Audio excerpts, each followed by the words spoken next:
देखिए आपका topic start करता है प्रेजेंट इंडेफिनिट टेंस। सबसे पहले इसकी आइडेंटिटी देख लेते हैं। At the end of the sentence we find ता है, ती है, ते है एट्सेट्रा। यानी जब आप वाक्य के अंत में ता है, ती है या ते है, वाक्य की क्रिया के अंत में ता है, ती है या ते है पाते हैं तो वहाँ पर प्रेजेंट इंडेफिनिट टेंस का यूज़ करते हैं। इसके अलावा थोड़ा सा सेंटेंस के सेंस पर भी ध्यान देना होगा। ठीक है, इसका यूज़ किस किस कंडीशन में हमको करना होगा। सबसे पहले अगर सेंटेंस के अंदर कोई हैबिचुअल या कोई रूटीन एक्शन गिवन है तब भी आपको प्रेजेंट इंडेफिनिट टेंस का यूज़ करना है। It means I never go to the beach, मैं बीच पर कभी नहीं जाता हूँ। इसका मतलब ये उसकी आदत भी है और ये उसका रूटीन भी है कि वो कभी भी बीच पे नहीं जाता है। तो इस तरह की सेंस के जो सेंटेंस होते हैं वो भी आपको प्रेजेंट इंडेफिनिट टेंस में ही बनाने होंगे। नेक्स्ट है जर्नल ट्रूथ। अगर कहीं पर कोई जर्नल ट्रूथ हो तो वहाँ पर भी प्रेजेंट इंडेफिनिट टेंस का यूज़ करते हैं। जैसे वेजिटेरियंस डोंट ईट मीट। सच बात है, एक जर्नल ट्रूथ है कि वेजिटेरियंस क्या है, मीट नहीं खाते। इसका मतलब ये आपको प्रेजेंट इंडेफिनिट टेंस में बनाना है। फिर है फ्यूचर टाइम टेबल। फ्यूचर होने पर आप उसको फ्यूचर इंडेफिनिट में बनाने की कोशिश करोगे, लेकिन अगर कोई टाइम टेबल है, कोई ऐसी योजना है जो पहले ही निश्चित है, तो वो आपको प्रेजेंट इंडेफिनिट टेंस में बनाना है। जैसे एग्जांपल देख लेते हैं, the train leaves eight 5 PM। ठीक है, अभी नहीं 5 PM पे लीव करेगी। इसका मतलब ये आपका फ्यूचर टाइम टेबल है और इस तरह के सेंटेंस को भी आप किस में बनाते हो, प्रेजेंट इंडेफिनिट में। Universal truth. अगर सेंटेंस के अंदर कोई यूनिवर्सल ट्रूथ पाया जाए तब भी आप उसको प्रेजेंट इंडेफिनिट टेंस में बनाओगे। जैसे कि the sun rises in the east. ठीक है, the sun rises in the east, ये एक यूनिवर्सल ट्रूथ है जिसको आप बदला नहीं जा सकता, तो ये आपको प्रेजेंट इंडेफिनिट टेंस में बनाना है। अब इसका स्ट्रक्चर देख लेते हैं। आपको 3 तरह से सेंटेंस बनाने होते हैं, अफर्मेटिव, नेगेटिव एंड इंटेरोगेटिव। सबसे पहले देख लेते हैं अफर्मेटिव सेंटेंस का structure. Subject plus main verb की फर्स्ट फॉर्म में एस या ES प्लस ऑब्जेक्ट। ठीक है, अब इसमें रूल देख लेते हैं। आपके सिंगुलर सब्जेक्ट होते हैं और प्लूरल होते हैं। जितने भी आपके सिंगुलर सब्जेक्ट है, it means he, she, it, इनके साथ वर्ब की फर्स्ट फॉर्म में एस या ES लगेगी, जितने भी आपके सिंगुलर सब्जेक्ट होंगे। और जो आपके प्लूरल सब्जेक्ट है यानी कि आई, वी, यू, दे, तो वहाँ पर आपको वर्ब की फर्स्ट फॉर्म में एस या ES नहीं लगाना है। जैसे एग्जांपल, मैं एक पत्र लिखता हूँ। आपको पता है सबसे पहले आपको सब्जेक्ट का यूज़ करना है। सब्जेक्ट इसके अंदर क्या हो गया, आई। उसके बाद आपको मेन वर्ब का यूज़ करना है। मेन वर्ब क्या हो गया, लिखना, यानी कि राइट। अब राइट के साथ यहाँ पर एस या ES का यूज़ नहीं किया हमने, क्योंकि आपका जो सब्जेक्ट है वो आई है। आई यानी कि आई आपका प्लूरल सब्जेक्ट है। उसके लिए हमने रूल क्या पढ़ा था कि एस या ES इसमें नहीं लगाते हैं। तो आपने लिखा आई राइट आ लेटर, आपने यहाँ पर एस का यूज़ नहीं किया because your subject is plural. वह गुरुओं का आदर करता है। ठीक, यहाँ पर सब्जेक्ट लिया वह, ही, उसके बाद आपको मेन वर्ब लेनी होती है। मेन वर्ब क्या है इसके अंदर, आदर करना। तो आदर करने की हो गई रेस्पेक्ट। अब आपने रेस्पेक्ट में एस का यूज़ किया है क्योंकि आपका जो सब्जेक्ट है वो है आपका सिंगुलर सब्जेक्ट। इसी वजह से यहाँ पर आपने मेन वर्ब के साथ एस या ES का यूज़ कर लिया। तो ही रेस्पेक्ट्स द टीचर्स। अब आ जाते हैं नेगेटिव सेंटेंस। नेगेटिव सेंटेंस में आपको हेल्पिंग वर्ब डू या डस का यूज़ करना होगा, प्लस नोट लगाना होगा और मेन वर्ब की फर्स्ट फॉर्म। पहले आप मेन वर्ब की फर्स्ट फॉर्म में एस या ES यूज़ कर रहे थे, लेकिन अगर नेगेटिव सेंटेंस है तो वहाँ पर मेन वर्ब की फर्स्ट फॉर्म ही यूज़ करेंगे, एस या ES नहीं करेंगे। लेकिन इसके अंदर दूसरी कंडीशन ये आती है कि अगर आप सेंटेंस के अंदर नेवर का यूज़ करते हो, कभी नहीं के लिए नेवर का यूज़, तब उस कंडीशन में आप दूसरा स्ट्रक्चर देख लेंगे, subject plus never.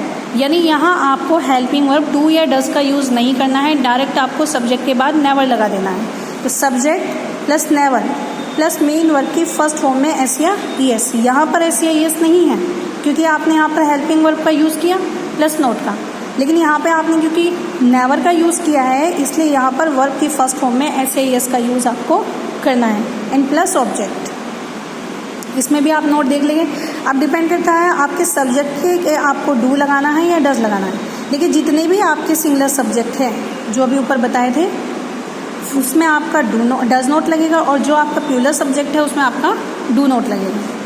He, she, it singular subject के साथ डज नॉट, और आई, वी, यू, दे जितने आपके प्लूरल सब्जेक्ट है उनके साथ डू नॉट का यूज़ करिए। एग्जाम्पल देख लेते हैं। राम पत्र नहीं लिखता है, तो आपने सब्जेक्ट लिया राम, क्योंकि राम इसके अंदर सिंगुलर सब्जेक्ट है, इसलिए यहाँ स्ट्रक्चर पर ध्यान देंगे। सब्जेक्ट डू या डज प्लस नॉट, वर्ब की फर्स्ट फॉर्म प्लस ऑब्जेक्ट। तो आपको अब दूसरे नंबर पे क्या लिखना है, हेल्पिंग वर्ब लिखनी है।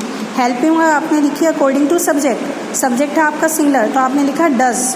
राम डज नोट, नहीं के लिए लगा दिया नोट। इसके बाद मेन वर्ब लिखना, लिखने की हो गई राइट, पत्र, आ लेटर। नेक्स्ट है वह नदी में कभी नहीं तैरती है, शी। अब यहाँ पर कभी नहीं आया है, और कभी नहीं के लिए आपको रूल बताया था कि सेंटेंस में हेल्पिंग वर्ब का यूज़ नहीं करेंगे, कभी नहीं के लिए नेवर का यूज़ करेंगे, और वर्ब की फर्स्ट फॉर्म में एस या एस भी हम लगाएंगे। तो ये इस स्ट्रक्चर के अकॉर्डिंग बन जाएगा subject plus never plus verb की फर्स्ट फॉर्म में एस या एस प्लस ऑब्जेक्ट। तो आपने लिखा शी नेवर। तैरने की क्या होती है, स्विम। स्विम में आपने एस लगा दिया, क्योंकि आपका रूल था एस या एस आपको लगाना है नेवर के साथ वर्ब की फर्स्ट फॉर्म में। तो आपने लगाया she never swims in the river. इसके बाद आता है आपके इंटेरोगेटिव सेंटेंस। इंटेरोगेटिव सेंटेंस आपके दो तरह के होते हैं, टैग क्वेश्चन टाइप होता है, क्वेश्चन वर्ड होता है। जो सेंटेंस आपके क्या से शुरू होते हैं वो होते हैं टैग क्वेश्चन टाइप, और जिन सेंटेंस के बीच में आपको प्रश्नवाचक वाक्य दिया होता है, जैसे व्हाट, व्हाई, क्यों, कब, कहाँ, कैसे, इस तरह से, वह होते हैं आपके क्वेश्चन वर्ड टाइप। अब इसका स्ट्रक्चर देख लेते हैं। जो फर्स्ट टाइप है उसके लिए आपको स्टार्टिंग में ही हेल्पिंग वर्ब का यूज़ करना होगा, डू या डज। डू या डज का यूज़ अकॉर्डिंग टू सब्जेक्ट कर लेंगे, जैसे अभी आपको पहले बता दिया, सिंगुलर सब्जेक्ट के साथ डज का और प्लूरल सब्जेक्ट के साथ डू का यूज़ करेंगे। तो डू या डज प्लस सब्जेक्ट, अगर नोट दे रखा है तो वो नोट सब्जेक्ट के बाद लगेगा, प्लस वर्ब की first form plus object plus question mark. और जो डबल इंटेरोगेटिव है उसके लिए बस आपको स्ट्रक्चर यही चलना है, शुरू में आपको लिख लेना है क्वेश्चन वर्ड। तो question word plus helping verb ले लिया डू या does according to subject plus subject plus not plus verb की first form plus object. Next आता है आपका हु से। अगर कोई सेंटेंस ऐसा है जो हु से शुरू हो रहा है, देखिए हु अपने आप में एक सब्जेक्ट है, इसलिए आप उसको एक सब्जेक्ट की तरह यहाँ पर ट्रीट करेंगे। अब आपने ये नहीं देखना है कि यहाँ क्वेश्चन वर्ड था तो यहाँ पे डू या डज लग रहा है। आप अपने अफर्मेटिव सेंटेंस का स्ट्रक्चर याद कर लीजिए, बस सब्जेक्ट प्लस वर्ब की फर्स्ट फॉर्म में एस या ई एस प्लस ऑब्जेक्ट, ये होता था। तो वहाँ जो आप सब्जेक्ट लिखते थे उसकी जगह आपको यहाँ पे हु वर्ड का यूज़ कर लेना है। तो हु प्लस वर्ब की फर्स्ट फॉर्म में एस या E S plus object question mark. Example के थ्रू समझते हैं।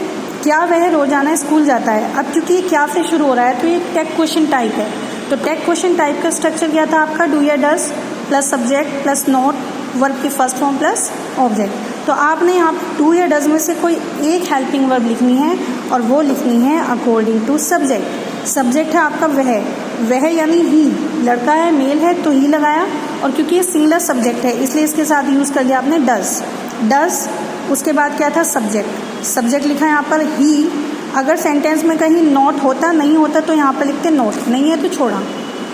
फिर आपको लिखना है वर्ब की फर्स्ट फॉर्म। वर्ब क्या है इसके अंदर, जाता है, जाने को बोल दिया गो टू, कहाँ, स्कूल, रोजाना, डेली। तुम कहाँ रहते हो? अब इसमें कहाँ बीच में आ रहा है, इसका मतलब ये है आपका डबल इंटेरोगेटिव सेंटेंस है, और डबल इंटेरोगेटिव सेंटेंस के स्ट्रक्चर में आपको सबसे पहले क्वेश्चन वर्ड लिखना होता है। क्वेश्चन वर्ड है इसके अंदर कहाँ, उसके लिए आपने लिखा वेयर। उसके बाद आपको हेल्पिंग वर्ब ले ली होगी डू या डज, किसके अकॉर्डिंग, सब्जेक्ट के। तो आप पहले इसमें सब्जेक्ट देख लेंगे क्या है, यू प्लूरल सब्जेक्ट है, और प्लूरल सब्जेक्ट के साथ आपने अभी रूल पढ़ा था कि डू का यूज़ करते हैं उसमें। तो वेयर डू, तुम के लिए यू, और उसके बाद रहने की मेन वर्ब की कौन सी फॉर्म यूज़ करनी है इसमें, first form, where do you live. Next आता है आपका उसे अंग्रेजी कौन पढ़ाता है, ठीक है, उसे अंग्रेजी कौन पढ़ाता है। अब इसमें कौन आया, कौन यानी कि हु से स्टार्ट होगा आपका सेंटेंस, तो हु के बाद आप हु को एक सब्जेक्ट की तरह ट्रीट करते हैं, तो इसके बाद आनी चाहिए वर्ब की फर्स्ट फॉर्म में एस या ई एस, जैसे कि आपका स्ट्रक्चर लिखा हुआ है ऊपर, हु प्लस वर्ब की फर्स्ट फॉर्म में एस या ई एस प्लस ऑब्जेक्ट। तो आपने यहाँ पे लिखा हु। इसके बाद आपको मेन वर्ब देखती है, मेन वर्ब इसमें पढ़ाता है, पढ़ाने की होती है टीच, और टीच में एस या ई एस आपको लगाना है। तो हु टीचेस उसे, हिम इंग्लिश। तो इसमें आपको पता है कि हिम आपने पहले लिखा और इंग्लिश बाद में लिखा, क्योंकि हिम है इसमें आपका इनडायरेक्ट ऑब्जेक्ट और इंग्लिश है इसमें आपका डायरेक्ट ऑब्जेक्ट। और आपको पता है अगर आपको इनडायरेक्ट ऑब्जेक्ट पहले लिखना हो, डायरेक्ट ऑब्जेक्ट बाद में लिखना हो, तो इसके बीच में किसी भी प्रीपोजिशन का आप यूज़ नहीं करते। तो ये बन जाएगा who teaches him English. Okay, your topic is complete.